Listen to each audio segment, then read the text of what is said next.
Chapter 5. The System of Archangel Haraton. And indeed, soon after this rumour, practical experiments open to all, again under the superintendence of the great Archangel Adosia, were made with this new and later very famous invention. This new system was unanimously acknowledged to be the best, and very soon it was adopted for general universal service, and thereafter gradually all previous systems were entirely superseded. That system of the great angel, now Archangel, Haraton, is now in use everywhere at the present day. The ship on which we are now flying also belongs to this system, and its construction is similar to that of all the ships built on the system of the angel Haraton. This system is not very complicated. The whole of this great invention consists of only a single cylinder shaped like an ordinary barrel. The secret of this cylinder lies in the disposition of the materials of which its inner side is made. These materials are arranged in a certain order and isolated from each other by means of amber. They have such a property that if any cosmic gaseous substance whatever enters the space which they enclose, whether it be atmosphere, air, ether, or any other totality of homogeneous cosmic elements, it immediately expands owing to the mentioned disposition of materials within the cylinder. The bottom of this cylinder barrel is hermetically sealed, but its lid, although it can be closely shut, yet is so arranged on hinges that at a pressure from within it can be opened and shut again. So, your right reverence, if this cylinder barrel is filled with atmosphere, air, or any other such substance, then from the action of the walls of this peculiar cylinder barrel, these substances expand to such an extent that the interior becomes too small to hold them. Striving to find an outlet from this, for them constricted interior, they naturally press also against the lid of the cylinder barrel, and thanks to the said hinges, the lid opens, and, having allowed these expanded substances to escape, immediately closes again. And as in general nature abhors a vacuum, then simultaneously, with the release of the expanded gaseous substances, the cylinder barrel is again filled with fresh substances from outside, with which in their turn the same proceeds as before, and so on without end. Thus the substances are always being changed, and the lid of the cylinder barrel alternately opens and shuts. To this same lid there is fixed a very simple lever which moves with the movement of the lid, and in turn sets in motion certain also very simple cogwheels, which again in their turn revolve the fans attached to the sides and stern of the ship itself. Thus, your right reverence, in spaces where there is no resistance, contemporary ships like ours simply fall towards the nearest stability, but in spaces where there are any cosmic substances which offer resistance, these substances, whatever their density, with the aid of this cylinder enable the ship to move in any desired direction. It is interesting to remark that the denser the substance is in any given part of the universe, the better and more strongly the charging and discharging of this cylinder barrel proceed, and in consequence, of course, the force of the movement of the levers is also changed. But nevertheless, I repeat, a sphere without atmosphere, that is, a space containing only world epherochrono, is for contemporary ships also the best, because in such a sphere there is no resistance at all, and the law of falling can therefore be fully employed in it without any assistance from the work of the cylinder. Further than this, the contemporary ships are also good because they contain such possibilities that in atmosphereless spaces an impetus can be given to them in any direction, and they can fall just where desired without the complicated manipulations necessary in ships of the system of Saint Venuma. In short, your right reverence, the convenience and simplicity of the contemporary ships are beyond comparison with former ships, which were often both very complicated and at the same time had none of the possibilities of the ships we use now. Chapter 6. Perpetual Motion. Wait, Beelzebub interrupted the captain. This, what you have just told us, must surely be just that short-lived idea which the strange free-brained beings breeding on the planet Earth called perpetual motion, and on account of which at one period a great many of them there went quite, as they themselves say, mad, and may even perished entirely. It once happened there on that ill-fated planet that somebody in some way or another got into his head the, as they say, crazy notion that he could make a mechanism that would run forever without requiring any material from outside. This notion so took everybody's fancy that most of the queer fellows of that peculiar planet began thinking about it and trying to realise this miracle in practice. How many of them paid for this short-lived idea with all the material and spiritual welfare which they had previously with great difficulty acquired. For one reason or another, they were all quite determined to invent what in their opinion was a simple matter. External circumstances permitting, many took up the invention of this perpetual motion without any inner data for such work, some from reliance upon their knowledge, others upon luck, but most of them just from their already complete psychopathy. In short, the invention of perpetual motion was, as they say, the rage, and every crank felt obliged to be interested in this question. I was once in one of the towns there, where models of every kind and innumerable descriptions of proposed mechanisms for this perpetual motion were assembled. What wasn't there? What ingenious and complicated machines did I not see? In any single one of these mechanisms I saw there must have been more ideas and wiseacrings than in all the laws of world creation and world existence. I noted at the time that in these innumerable models and descriptions of proposed mechanisms, the idea of using what is called the force of weight predominated, and the idea of employing the force of weight they explained thus: a very complicated mechanism was to lift some weight, and this latter was then to fall, and by its fall set the whole mechanism in motion, which motion would again lift the weight, and so on and so on. The result of it all was that thousands were shut up in lunatic asylums.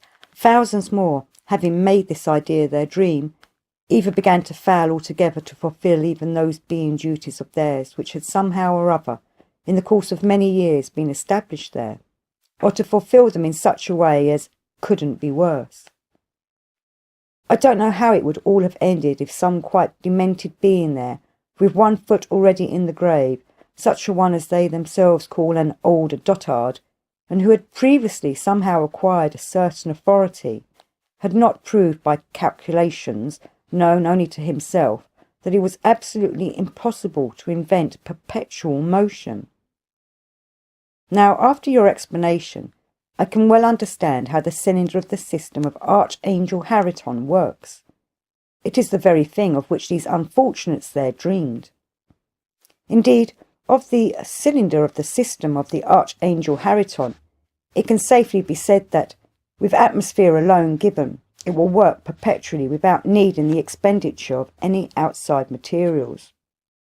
And since the world without planets, and hence without atmospheres, cannot exist, then it follows that as long as the world exists, and, in consequence, atmospheres, the cylinder barrels invented by the great Archangel Hariton will always work.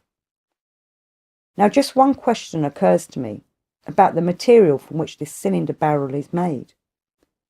I wish very much, my dear Captain, that you would roughly tell me what materials it is made of, and how long they can last, requested Beelzebub. To this question of Beelzebub's, the captain replied as follows: although the cylinder barrel does not last forever, it can certainly last a very long time. Its chief part is made of amber with platinum hoops, and the interior panels of the walls are made of anthracite, copper and ivory, and a very strong mastic, unaffectable either by 1. Pashchikar, or by 2. Tainolair, or by 3. Salia Corialpa, or even by the radiations of cosmic concentrations. But the other parts, the captain continued, both the exterior levers and the cogwheels, must certainly be renewed from time to time, for though they are made of the strongest metal, yet long use will wear them out. And as for the body of the ship itself, its long existence can certainly not be guaranteed. The captain intended to say still more, but at that moment a sound like the vibrations of a long minor chord of a far-off orchestra of wind instruments resounded through the ship. With an apology, the captain rose to leave, explaining as he did so that he must be needed on very important business, since everybody knew that he was with His Right Reverence, and would not venture to trouble the ears of His Right Reverence for anything trifling. Chapter 7. Being aware of genuine being duty. After the captain had gone, Beelzebub glanced at his grandson and, noticing his unusual state, asked him solicitously and with some anxiety, "What is the matter, my dear boy? What are you thinking so deeply about?" Looking up at his grandfather with eyes full of sorrow, Hussein said thoughtfully, "I don't know what is the matter with me, my dear grandfather, but your talk with the captain of the ship has brought me to some exceedingly melancholy thoughts. Things of which I have never before thought are now a thinking in me. Thanks to your talk, it has gradually become very clear to my consciousness that in the universe of our endlessness, everything has not always been such as I now see and understand. Formerly, for instance, I should never have allowed such thoughts associatively to proceed in me, as that this ship on which we are now flying has not always been as it is at this moment. Only now have I come very clearly to understand that everything we have at the present time, and everything we use, in a word, all the contemporary amenities and everything necessary for our comfort and welfare, have not always existed, and did not make their appearance so easily. It seems that certain beings in the past have, during very long periods, laboured and suffered very much for this, and endured a great deal which perhaps they even need not have endured. They laboured and suffered only in order that we might now have all this, and use it for our welfare. And all this they did, either consciously or unconsciously, just for us, that is to say, for beings quite unknown and entirely indifferent to them. And now not only do we not thank them, but we do not even know a thing about them, but take it all as in the natural order, and neither ponder nor trouble ourselves about this question at all. I, for instance, have already existed so many years in the universe, yet the thought has never even entered my head that perhaps there was a time when everything I see and have did not exist, and that everything was not born with me like my nose. And so, my dear and kind grandfather, now that owing to your conversation with the captain, I have gradually, with all my presence, become aware of all of this, there has arisen in me, side by side with this, the need to make clear to my reason why I personally have all the comforts which I now use, and what obligations I am under for them. It is just because of this that at the present moment there proceeds in me a process of remorse. Having said this, Hussein drooped his head and became silent, and Beelzebub, looking at him affectionately, began to speak as follows. I advise you, my dear Hussein, not to put such questions to yourself yet. Do not be impatient. Only when that period of your existence arrives which is proper for your becoming aware of such essence questions, and you actively mentate about them, will you understand what you must do in return. Your present age does not yet oblige you to pay for your existence. The time of your present age is not given you in which to pay for your existence, but for preparing yourself for the future, for the obligations becoming to a responsible, free-brained being.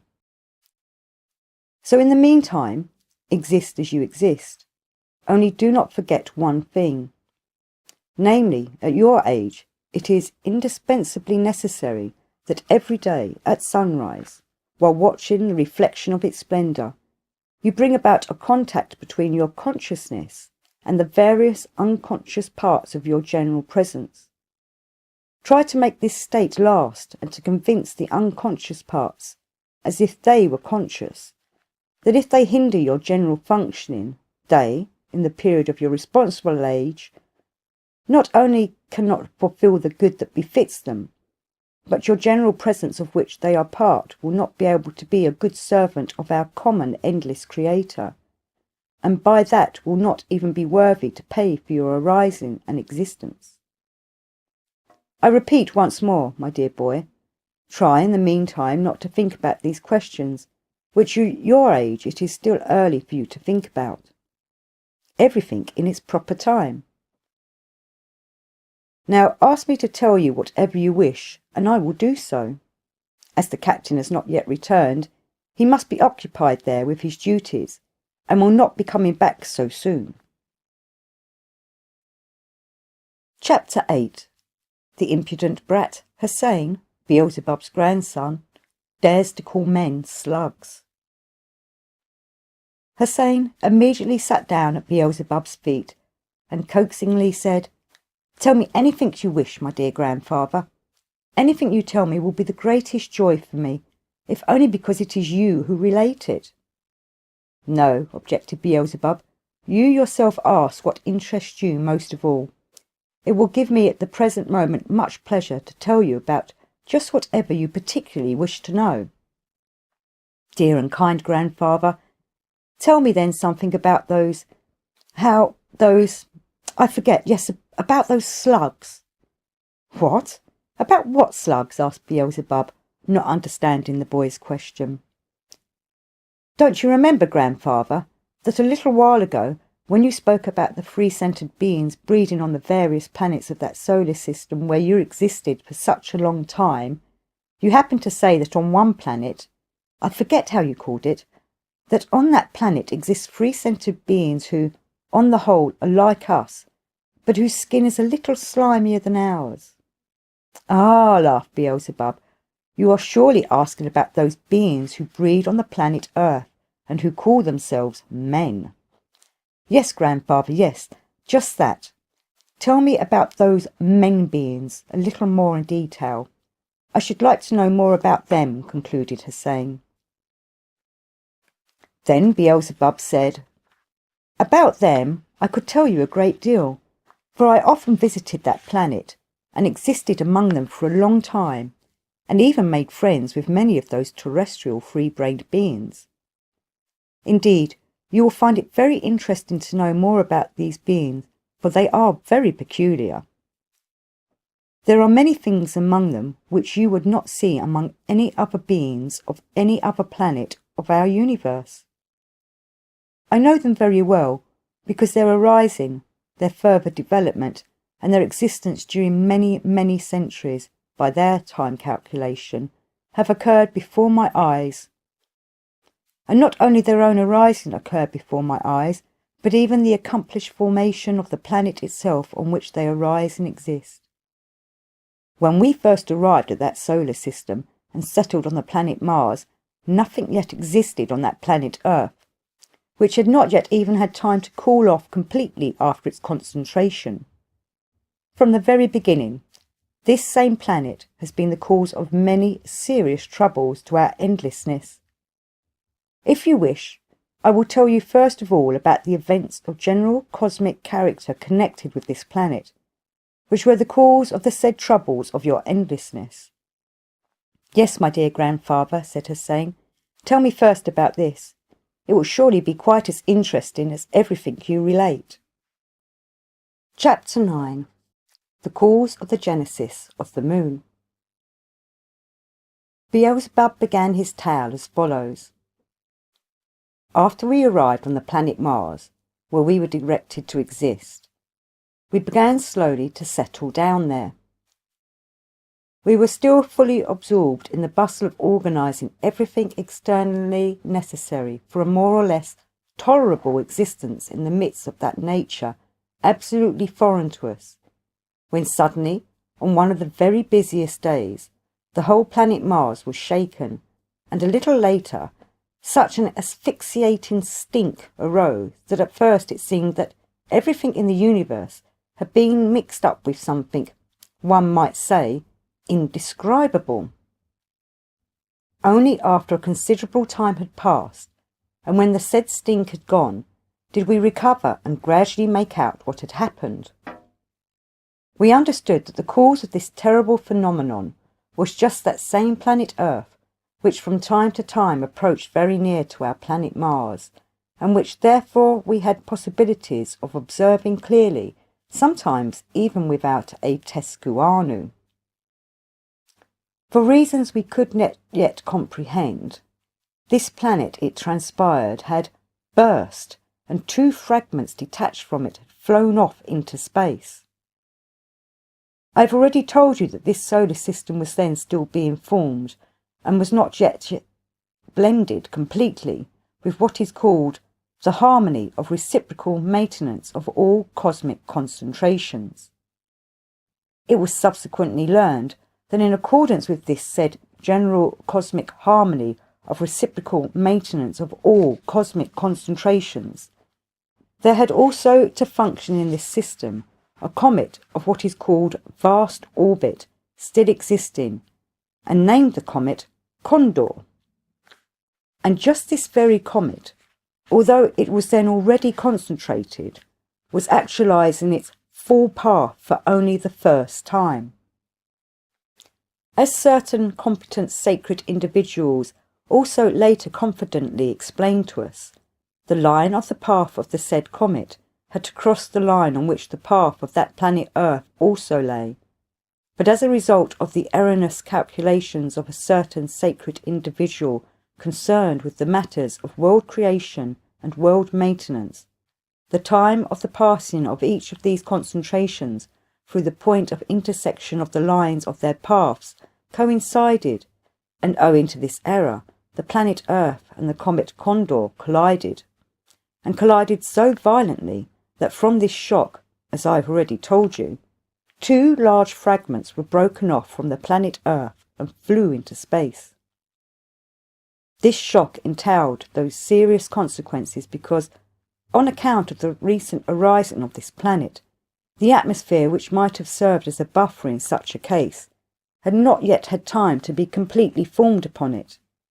And, my boy, our endlessness was also immediately informed of this general cosmic misfortune. In consequence of this report, a whole commission consisting of angels and archangels, specialists in the work of world creation and world maintenance, under the direction of the most great Archangel Sakaki, was immediately sent from the most holy Sun Absolute to that solar system Ours. The Most High Commission came to our planet Mars, since it was the nearest to the planet Earth, and from this planet of ours began its investigations. The sacred members of this Most High Commission at once quieted us by saying that the apprehended danger of a catastrophe on a great cosmic scale had already passed. And the arch-engineer, Archangel Algamatant, was good enough to explain to us personally that in all probability what had happened was as follows. The broken-off fragments of the planet Earth had lost the momentum they received from the shock before they had reached the limit of that part of space which is the sphere of this planet, and hence, according to the law of falling, these fragments had begun to fall backwards towards their fundamental piece. But they could no longer fall upon their fundamental piece, because in the meantime they had come under the cosmic law called law of catching up, and were entirely subject to its influence. And they would therefore now make regular elliptic orbits around their fundamental piece, just as the fundamental piece, namely the planet Earth, made and makes its orbit around its sun Oars. And so it will always continue unless some new unforeseen catastrophe on a large scale changes it in one way or another. Glory to chance, concluded his pan to measurability. The harmonious general system movement was not destroyed by all this, and the peaceful existence of that system Oars was soon re-established. But nevertheless, my boy, this most high commission, having then calculated all the facts at hand, and also all that might happen in the future, came to the conclusion that although the fragments of the planet Earth might maintain themselves for the time being in their existing positions, yet in view of certain so-called Taz-Tartunarian displacements conjectured by the Commission, they might in the future leave their position and bring about a large number of irreparable calamities both for this system Oars and for other neighbouring solar systems. Therefore, the Most High Commission decided to take certain measures to avoid this eventuality, and they resolved that the best measure in the given case would be that the fundamental piece, namely the planet Earth, should constantly send to its detached fragments for their maintenance the sacred vibrations Ashgaokim. This sacred substance can be formed on planets only when both fundamental cosmic laws operating in them, the sacred Heptaparapashinok and the sacred Triamazikamno, function, as is called, Ilnosopano, that is to say, when the said sacred cosmic laws in the given cosmic concentration are deflected independently and also manifest on its surface independently, of course independently only within certain limits. And so, my boy, inasmuch as such a cosmic actualization was possible only with the sanction of his endlessness, the great Archangel Sakaki, accompanied by several other sacred members of that Most High Commission, set off immediately to his endlessness to beseech him to give the said sanction. And afterwards, when the said sacred individuals had obtained the sanction of his endlessness for the actualization of the Ilnosopanian process on that planet also, and when this process had been actualized under the direction of the same great Archangel Sakaki, then from that time on that planet also, just as on many others, there began to arise the corresponding, owing to which the said detached fragments exist until now without constituting a menace for a catastrophe on a great scale. Of these two fragments, the larger was named Lunda Perzo, and the smaller Annulus, and the ordinary free-brain beings who afterwards arose and were formed on this planet also at first called them by these names, but the beings of later times called them differently at different periods, and in most recent times the larger fragment has come to be called Moon, but the name of the smaller has been gradually forgotten. As for the beings there now, not only have they no name at all for this smaller fragment, but they do not even suspect its existence. It is interesting to notice here that the beings of a continent on that planet called Atlantis, which afterwards perished, still knew of this second fragment of their planet, and also called it Annulus. But the beings of the last period of the same continent, in whom the results of the consequences of the properties of that organ Kornbuffer, about which, it now seems, I shall have to explain to you even in great detail, had begun to be crystallized and to become part of their common presences, called it also Kimi Spy, the meaning of which for them was never allowing one to sleep in peace.